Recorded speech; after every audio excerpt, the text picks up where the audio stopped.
राघव चड्ढा से जुड़ी ताज़ा खबरों के अनुसार उन्होंने अपना सांसद पद नहीं खोया, बल्कि आम आदमी पार्टी ने उन्हें राज्यसभा में उपनेता के पद से हटा दिया है।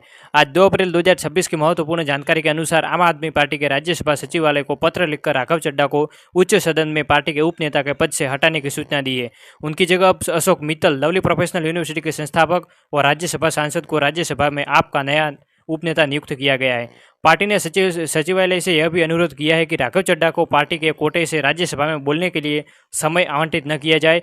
मीडिया रिपोर्ट्स के अनुसार पिछले कुछ समय में राघव चड्ढा पार्टी के मुख्य कार्यक्रमों और अरविंद केजरीवाल के सार्वजनिक कार्यक्रमों से दूर देखे जा रहे थे। दिल्ली आबकारी नीति मामलों के बड़े नेताओं की रिहाई या अन्य महत्वपूर्ण घटनाक्रमों पर उनकी चुप्पी को लेकर पार्टी के भीतर असंतोष की खबरें थी। हाल ही के महीनों में राघव चड्ढा ने पार्टी के कोर एजेंडे के बजाय पितृत्व अवकाश, गिग वर्कर्स के अधिकार और मासिक धर्म स्वच्छता जैसे व्यापक सामाजिक मुद्दों पर अधिक ध्यान केंद्रित किया है। यह स्पष्ट करना जरूरी है कि राघव चड्ढा अभी भी पंजाब से राज्यसभा सांसद हैं।